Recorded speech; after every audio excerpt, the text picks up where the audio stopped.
Bismillahirrahmanirrahim. Assalamualaikum warahmatullahi wabarakatuh.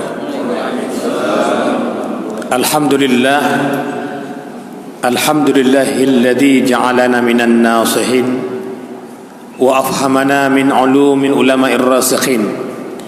Ashhadu an la ilaha illallah wahdahu la syarikalah wa ashhadu anna Muhammadan abduhu wa rasuluh. Allahumma salli wa sallim wa barik ala sayyidil karim khatamil anbiya imamur rusul Muhammad ibn Abdillah huwa alladhi qama bi raf'in nasi min awdiyatil ghabawat ila al-alamil ma'lumat wa ala alihi wa sahabihi wa man tabi'ahum bi ihsani ila yaumiddin. Amma ba'du. Ikhwati fillah, hadirin dan hadirat sidang jamaah subuh rahimakumullah. Kembali kita bersyukur kepada Allah Subhanahu wa taala di subuh yang cerah ini, di pagi yang meriah ini, di mana Allah Subhanahu wa taala masih memberikan rahmatnya kepada kita.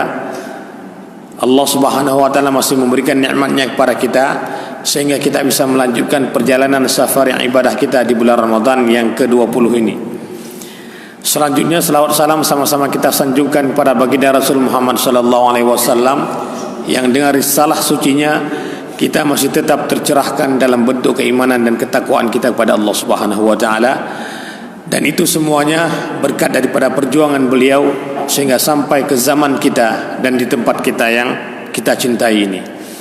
Hadirin dan hadirat sidang jamaah subuh rahimakumullah, ada dua hal yang semestinya menjadi pusat perhatian kita ketika kita berada di bulan Ramadan ini, sehingga kita terhindar daripada doa Jibril alaihissalam ketika diaminin oleh Rasulullah sallallahu alaihi wasallam bahwa celakalah bagi umat Muhammad yang ketika memasuki bulan Ramadan walam yukfar, tetapi dia tidak mendapatkan ampunan Allah Subhanahu wa taala. Nah, karenanya mudah-mudahan kita juga terhindar daripada doa ini. Karenanya kita harus menjadikan pusat perhatian kita kepada dua hal. Yang pertama qiraatul Quran, dan yang kedua al-infaq fi sabilillah. Qiraatul Quran, muncul dua pertanyaan atau satu pertanyaan, apakah kita akan mentadabburi Al-Quran tersebut atau kita akan mengejar target? Karena ini merupakan amar ataupun perintah Allah Subhanahu wa taala dan sekaligus perintah Rasulullah sallallahu alaihi wasallam. Mentadabburi Al-Quran yang pertama ini merupakan perintah Allah Subhanahu wa taala. Karena ketika kita mentadabburi Al-Quran berarti kita merenungi, meresapi dan sekaligus memasukkan nilai-nilai Al-Quran tersebut di dalam realitas kehidupan kita sehari-hari. Sehingga hasil daripada tadabbur Al-Quran tersebut kita akan mampu melekatkannya di dalam perilaku kita ketika kita menjalani realitas kehidupan ini. Nah, karenanya mereka yang tidak mentadabburi Al-Quran, dalam surah Muhammad ayat ke-24 Allah Subhanahu wa taala menegaskan, a'udzu billahi minasyaitonir rajim, afala yatadabbarunal qur'ana am ala qulubin aqfaluha. Mengapa mereka tidak mau mentadabburi Al-Quran?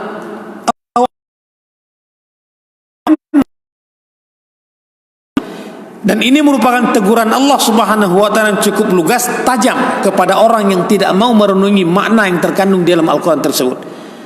Allah Subhanahu wa taala mengatakan terkunci hati mereka ketika mereka tidak mau lagi merenungi, mentadabburi makna yang ada dalam Al-Quran tersebut. Karena ketika kita mentadabburi Al-Quran, maka berarti kita telah memaknai Al-Quran tersebut dan memasukkan dalam nilai-nilai kehidupan kita.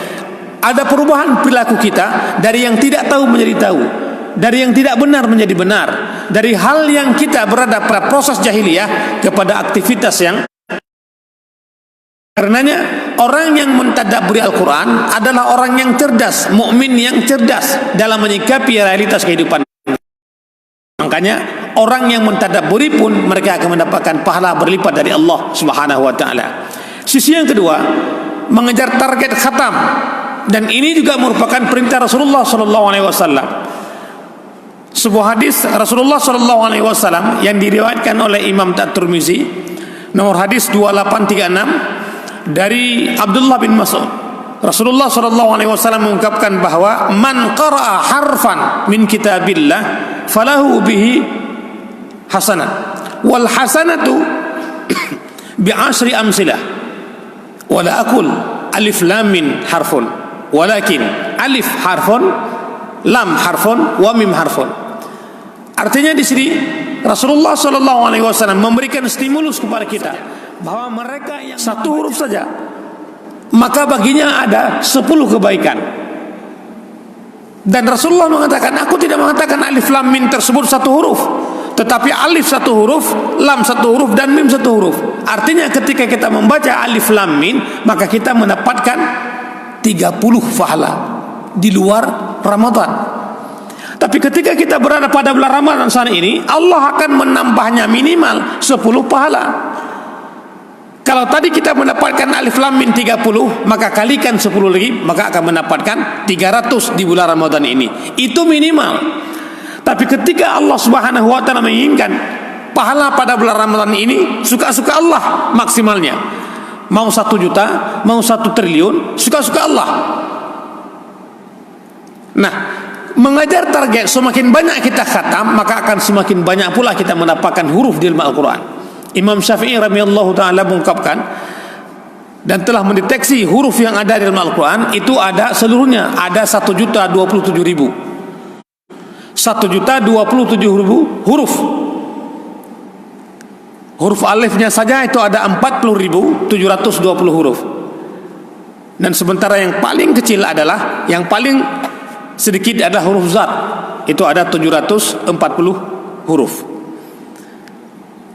Nah, kalau kita khatam 1 kali saja di bulan Ramadan ini, bayangkan kita sudah mendapatkan 1.027.000 dikalikan dengan 10, maka mendapatkan 10 juta. Dikalikan 10 pada bulan Ramadan, maka dapatkan kita mendapat 1 miliar. Itu baru sekali 1 miliar 27 juta. Itu baru sekali khatam. Bayangkan kalau sempat kita berlomba-lomba untuk mengkhatamnya sampai 2 kali per bulan Ramadan ini. Imam Syafi'i sehari semalam dia sanggup mengkhatamkan 2 kali. Tapi kita sebagai orang awam, misalnya kita mampu, mestinya 1 kali khatam saja sudah alhamdulillah ketika di bulan Ramadan ini. Lebihnya itu merupakan sudah cukup luar biasa. Nah, karenanya Al-Quran ini menjadi patokan bagi kita untuk bisa meraih pahala di bulan Ramadan ini. Dan ini merupakan pundi-pundi pahala kita yang paling banyak melalui Al-Quran ini. Maka ketika kita tidak membaca Al-Quran 1 hari saja, maka kita hilang berapa huruf yang sudah kita kumpulkan. Nah, karenanya coba kita kumpulkan pundi-pundi pahala tersebut lewat Al-Quran tersebut. Ini yang pertama. Maka Al-Quran merupakan ajang untuk bisa meraih prestasi pahala di bulan Ramadan ini, sehingga Allah Subhanahu wa taala memberikan rahmatnya kepada kita. Yang kedua, al-infaq fi sabilil haq, atau sumbangan, bahasa sederhananya sedekah. Pertanyaannya, kenapa dengan sedekah? Cobalah kita lihat surah Al-Munafiqun ayat ke-10, di mana Allah Subhanahu wa taala memberikan stimulus kepada orang-orang yang membaca, orang yang menginfakkan hartanya dan Allah dengan cukup luar biasa pahalanya.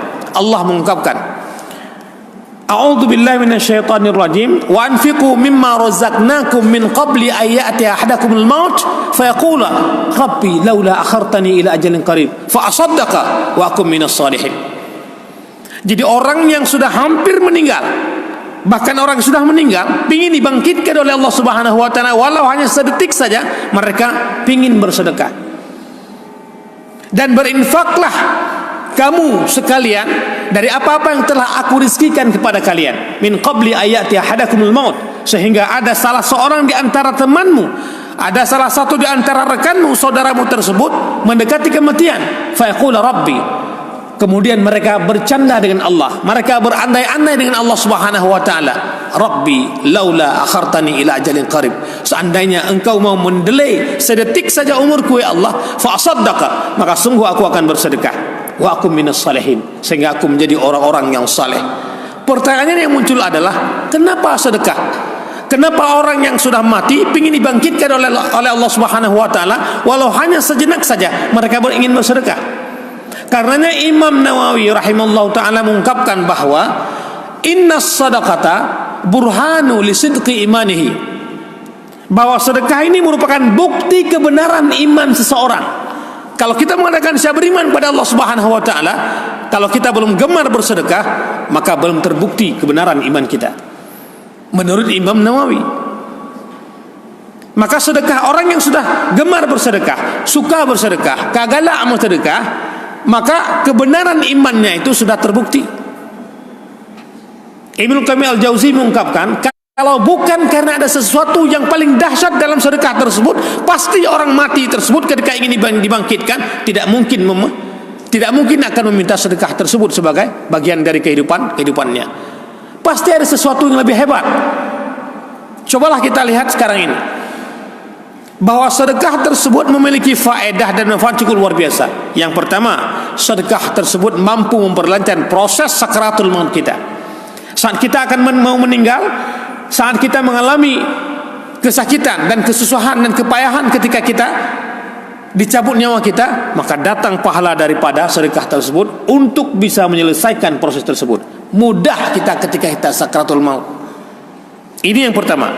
Yang kedua, innas sadaqata la tudfi'u an ahliha haro qabri. Kata Rasulullah SAW, bahwa sesungguhnya sedekah tersebut dia ini akan mampu memadamkan hawa panas yang ada dalam Quran bagi ahlinya.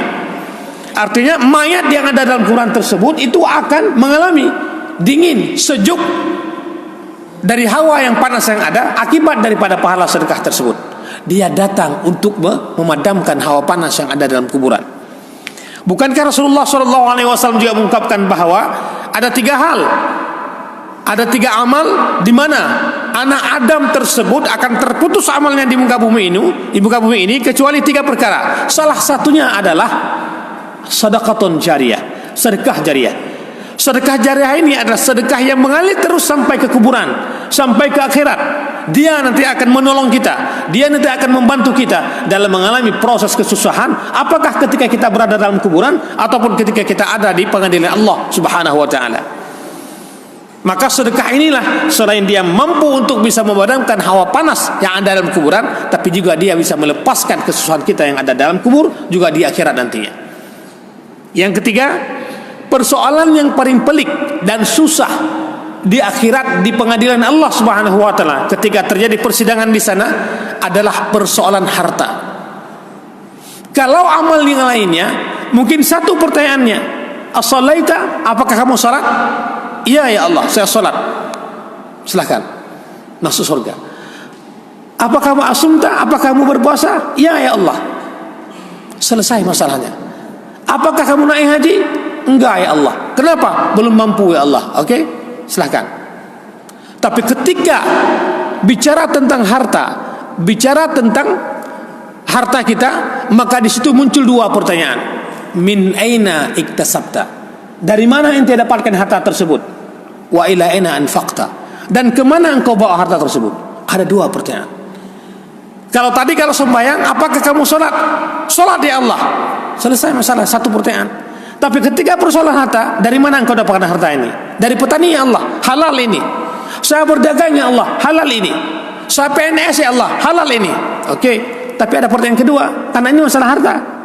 Apa pertanyaannya? Kemana kau bawa? Wah ini ya Allah, saya berjudi ya Allah. Maka selesai pertanyaan pertama, tak selesai pertanyaan kedua. Pertanyaan pertama selesai, dari mana? Halal ya Allah, saya ini PNS, saya terima gaji di negara. Oke kalau gitu. Tapi ketika pertanyaan kedua, kadangkala kita tidak berhasil. Kemana kamu bawa harta tersebut? Saya minum minuman keras ya Allah, masuk neraka. Ada 2 pertanyaan. Makanya ketika kita mengatakan, ketika kita sering bersedekah, dari mana kau dapatkan harta? Halal ya Allah. Kemana kamu bawa? Saya bersedekah ya Allah. Kemana kamu sedekah? Ke masjid ya Allah. Saya setiap hari ya Allah, saya sedekahkan harta saya ke tempat yang kau ridhai ya Allah. Banyak anak yatim yang saya sedekahin, banyak janda-janda miskin yang saya sumbangin. Betul? Iya. Selesai masalahnya. Nah, sedekah inilah yang mampu membuat kita tenang, nyaman, tentram, sentosa, sejahtera, mulai di bumi ini, mulai di dunia ini, sampai ke akhirat nantinya. Bahkan orang yang sudah hampir mendekati bibir neraka, sangat kita akan dilemparkan ke neraka, karena kita sering bersedekah, gemar bersedekah, ikhlas kita bersedekah, maka datang pahala tersebut, kemudian menghentakkan kita dan mengatakan, jangan pernah kau lemparkan dia ke neraka, karena dia adalah penggemar sedekah. Hadirin sidang jamaah subuh rahimakumullah. Karenanya dua hal ini merupakan hal yang mesti menjadi pusat perhatian kita untuk kita galakkan pada bulan Ramadan ini, untuk kita gemarkan pada bulan Ramadan ini. Kita akan membaca Al-Quran, sekaligus kita akan mentadabburinya. Karena dengan mentadabburi Al-Quran, maka kita akan mengalami proses perubahan daripada perilaku kita yang tidak benar menjadi benar. Dengan kita mengetahui makna dalam Al-Quran tersebut, maka kita akan menjadi kaya keilmuan kita. Ketika kita menjadi kaya keilmuan kita, maka kita akan mampu mengaktualisasikan dalam realitas kehidupan kita sehari-harinya, sehingga Allah ridha dengan kita. Ketika Allah ridha dengan kita, maka cita-cita mulia kita di bulan Ramadan ini menjadi manusia muttaqin, insya Allah akan tercapai. Di ujung Ramadan nantinya, insya Allah kita akan menjadi orang yang bertakwa. Bertakwa dalam arti kata mendapatkan ridha dan kerilaan Allah Subhanahu wa taala. Barangkali ini dapat saya sampaikan. Mohon maaf atas segala kekurangan, mohon ampun atas segala kekhilafan. Hadanallah wa iyyakum ajma'in. Nastaghfirullah li wa lakum. Wassalamualaikum warahmatullahi wabarakatuh.